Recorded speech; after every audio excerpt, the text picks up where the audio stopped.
positive people is actually part of the dream of one person, and that is Dominic. He registered the organization and he had every intention of working at it and launching it and doing a lot of work himself.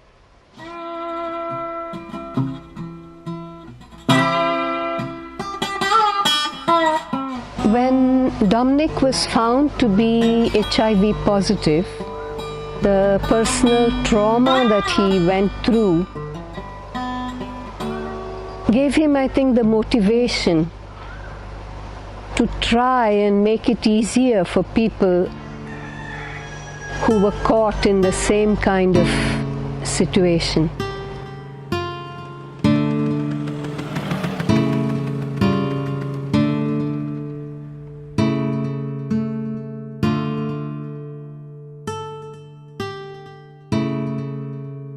माझं नाव आहे वैशाली साताडेकर. मी छोट्याशा गावातून आलेली आहे.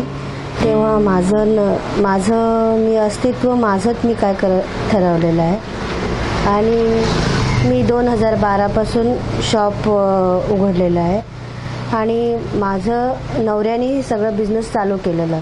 त्याच्या तब्येतीमुळे त्याला साथ दिला नाही, तर मी मधोमध येत होते.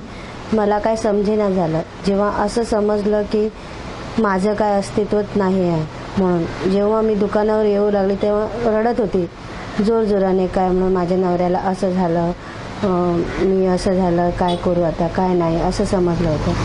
परंतु मी धीर धरला. धीर धरून मी त्यामुळे त्यांच्या सोबत राहिली. त्याला दवाखाना केला, काही ना काही एक केलं. 2012 मध्ये एकदम लय त्यांची तब्येत बरोबर नव्हती.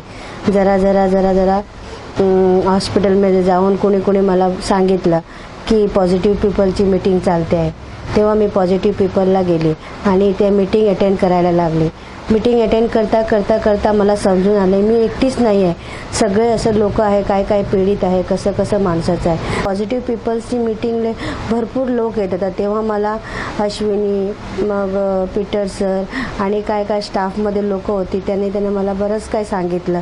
भिवू नकोस, काय भीतेस, ते आम्ही पाठीमागं आहे. त्यातून मला माझं मनाचा विचार एकदम बदलून गेला आणि मी काहीतरी करायचं असं ठरवलं. काही करायचं म्हणजे माझ्या नवऱ्याचा बिझनेस होताच छोटा, तो मी सांभाळला. आणि सांभाळता मला पॉझिटिव्ह पीपल्समध्ये एक लोन मला भेटलं EDC मधलं. तिथून मी माझा बिझनेस वाढवला.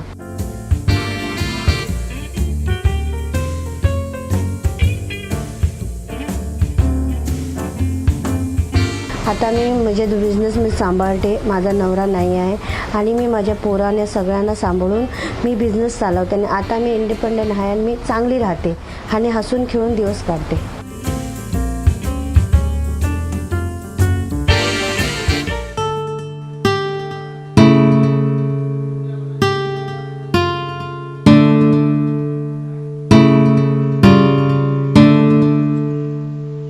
This is an address that is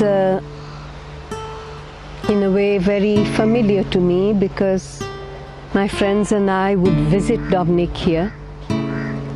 But today as I came, I had to reorient myself because everything is different.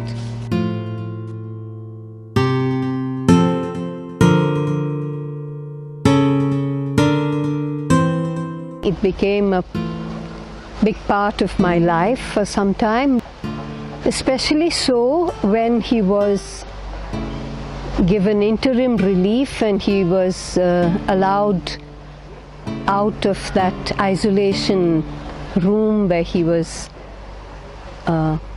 isolated for a couple of months. And then he came home and he couldn't go out, so we would come here and we would visit him. But things have changed and the house is all derelict now. It's falling apart in a sense. Perhaps in a sense symbolic of all the difficulties and the hurdles that Dominic had to cross, and also Every single HIV positive person finds that over the years, difficulties do keep piling actually, and perhaps things are comparatively easier today than they were 25 years ago when positive people started work. Life isn't really easy if you are either infected or in some way affected by HIV/AIDS.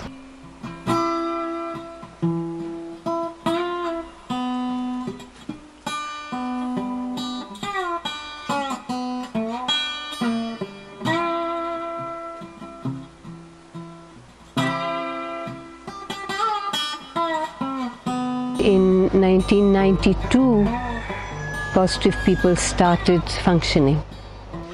We began with a kind of spurt of creating awareness, and then slowly we found our feet, so to say. And then we moved away from here into rented places. To begin with, when positive people, there was Loretta Pinto and Isabel Santarita was in Tamsin. It was just 4 or 5 of us, along with maybe one of the earlier staff, and we actually used to go around talking about HIV, at bus stands, or we would be like, I remember one year we got someone to make posters on what exactly HIV is. Positive people got a little bigger, we got a little more funds, and we had a few staff who used to actually go out into schools and talk to the students about HIV. And eventually we developed some kind of modules where we spoke about relationships, we spoke about sexuality, and actually we went to court, and we got the law modified, although we could not get it repealed. This was the law that said that anybody who was found HIV positive in Goa had to be quarantined and deported. Actually, what the law had in mind was tourists who were identified as HIV positive, and they were quarantined and they were supposed to be sent back to their places of origin. But Dominic was, of course, from Goa, and therefore there was no way we could allow him to be quarantined for life. We heard about Anand Grover, and when we contacted him, Anand was extremely generous, and he took up the case with a very open spirit, with a great deal of knowledge, and he was completely committed to the case from day one. The case had already been filed by Dominic's mother to release him from incarceration, because in Goa at that time there was what was known as the Goa Public Health Amendment Act, which amended the Public Health Act to the effect that if a person was suspected of being HIV, he or she, those days we did not talk of transgender people much, would be forcibly without consent tested, and on test, if the person reported to be HIV positive, then the person would be separated from the community and incarcerated. And that was the status of Dominic when he launched a case in the Goa bench of the Bombay High Court to challenge his incarceration, and also he challenged the act which allowed the government to do that. Dr. Gilada had already talked to me about the human rights issues in HIV. A person should not be discriminated. The person is like any other person. Just because the person has HIV, there is no question of any transmission by ordinary kind of relationships with the person. But despite all that, and me being a human rights lawyer, otherwise, when I went to Goa,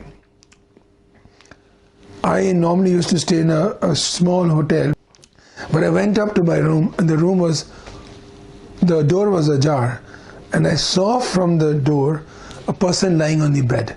And I just read that Dominic had actually been released for whatever reason. And though I had never met him, I instinctively knew that it was Dominic. But the thought that went through my mind was, you'd be surprised, what is this HIV positive person doing on my bed? And then suddenly I realized, my God, what am I thinking? So my innate prejudices were coming to the fore. But having said that, the case was done and Dominic and I became quite good friends, and I came to know much more about HIV from him and on a personal interaction level than I would from a book. The case was actually dismissed, but government was persuaded not to bring in a drastic law which had mandatory testing, breach of confidentiality, and then isolation, which I called an isolationist law. And as time went by, this was in 88, things were not looking too good for Dominic. As you know, by 92 there was no triple combination therapy, and just in the beginning of May, I can't remember the exact date, 2 days before Dominic died, I got a call from Claude Alvarez, a friend of mine from Goa, who also knew Claude well because they stayed in the same village, Para.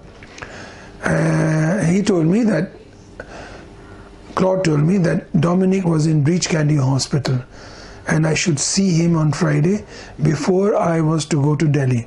So I went to Breach Candy in the evening and I met Dominic. Dominic actually was a very good looking person, but on that day he was skin and bones. I was so apprehensive about what would happen to him, but every time I would ask or venture to ask how he was, he would just turn around to me and ask me what I was doing in terms of law. And then he asked me a fatal question, as it were.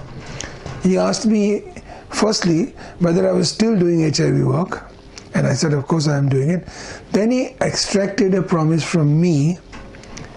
He asked me to do and continue to do HIV work, and without batting an eyelid and without really seriously thinking about it, I said yes. Only later I would realize what impact that promise would be to me. Anyway, I left and I got a call on Sunday that Dominic had passed away, and there was going to be a funeral ceremony at Max Muller Bhavan in Mumbai. And to cut the long story short, I basically had to keep the pledge that I made to Dominic. And from 92 to 97, I actually became completely obsessed with HIV. It is as if Dominic had actually taken over my soul. I'm not a religious person, but I can tell you, anybody I met, I would only talk about HIV. And everybody thought I had gone mad. And then in 1997, we had done a very important case, which became to be known as MX versus ZY, where the Bombay High Court, through Justice Tipnis, gave a very important judgment. And the judgment was that a person who is HIV positive cannot be denied employment, because if he is HIV positive, he is not debilitated. So long as the person was functionally fit, that is the person able to do the job, has he got the right qualifications, and there is no significant risk in transmitting of HIV in the workplace, then the person cannot be denied employment in a public sector. So that was a very big victory for us. I had redeemed the pledge of that I made to Dominic, and that was the occasion for me to go again to Goa and relieve myself of that pledge, as it were. So I had gone to Goa. I went to his mother's house, Lucy D'Souza's house. And you won't believe it, I'm not religious, as I said. I only saw Dominic in that house. And then I suddenly broke down crying. And when I got up, there was no Dominic. And I related this to people, and they said, well, we can understand what you were for the last 5 years. So that is a very cryptid story of Dominic's relationship with me. I had recently moved to Mumbai in search of employment, and I got news from Goa, from my family, that Dominic was diagnosed with HIV. I remember crying and feeling so devastated, because he was a young man I'd kind of grown up with. And to think that he was in isolation in a former sanatorium, my heart broke, and I didn't know what kind of support he'd have, how his mother, his aged mother, was going to cope. So I took the decision to return to Goa and do whatever I could to be of some support to him. The last 1 year of Dominic's life was very intense.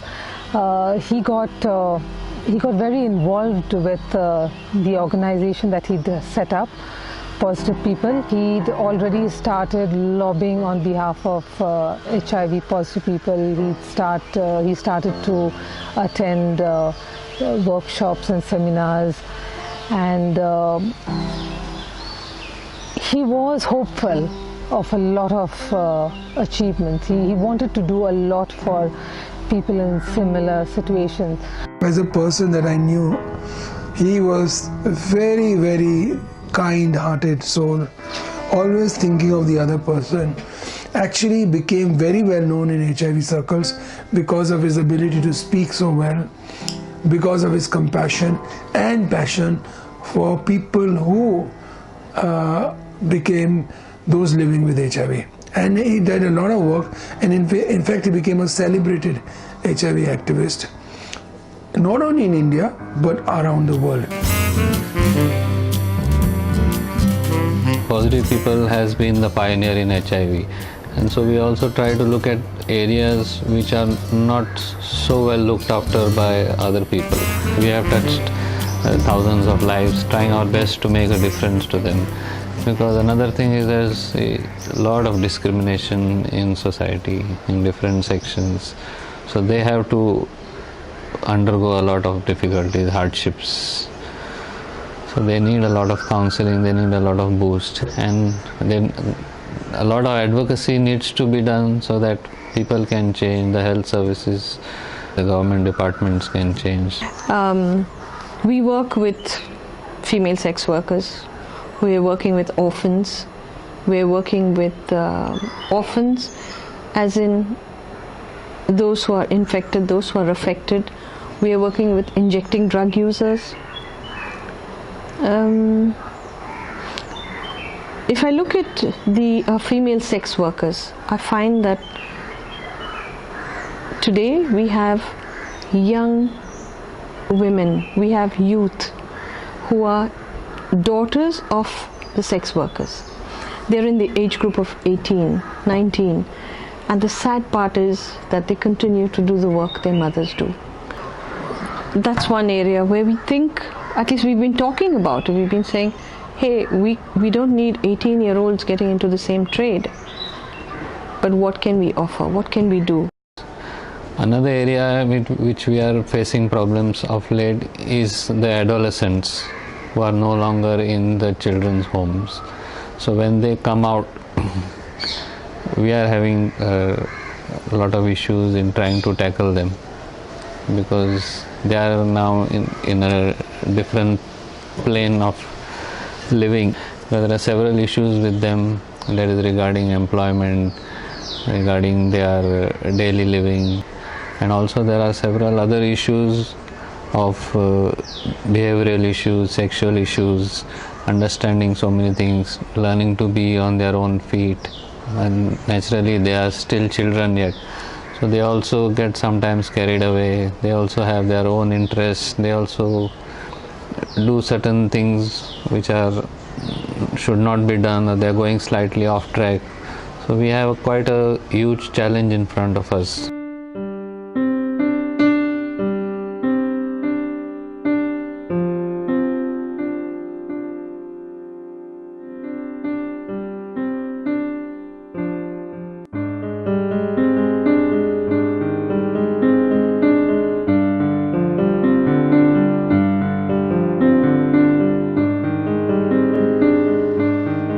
When I was born, I don't know, I didn't knew that I am positive. Then after 3-4 months my mom and dad died. So after that I shifted to this hostel in Hyderabad. So there I stayed for maybe 5 years. Then they tested the blood of all children. So they came to know that 3 people are positive over there. In that even I was there. Then I went to, they shifted me to other hostel. Then they were taking care of us, like they were good to us, and they used to give medicines and all. Then after that I came to Goa. In 2010 I came to know that I am positive. That doctor had consulted with me saying that you're positive. 4 years ago I met positive people. I like to speak to Peter sir. He's a counsel, I mean he's a NGO person also, and he's a friend also, like my father. He's good to children, and he helped me a lot to make my documents for the traveling, for the hospital nurse. We had a camp, children camp, sunburst camp. So we all involved, like all children. I didn't knew that there are more children who are positive. Then when I came to that camp, I was happy. Like first I used to think that I'm alone, like positive. I'm doing my computer course right now, and I'm working also in the NGO. Yeah, I never had a problem. Like all were good to me. Like I never think about this, that I am positive and all. So I'm happy with this life.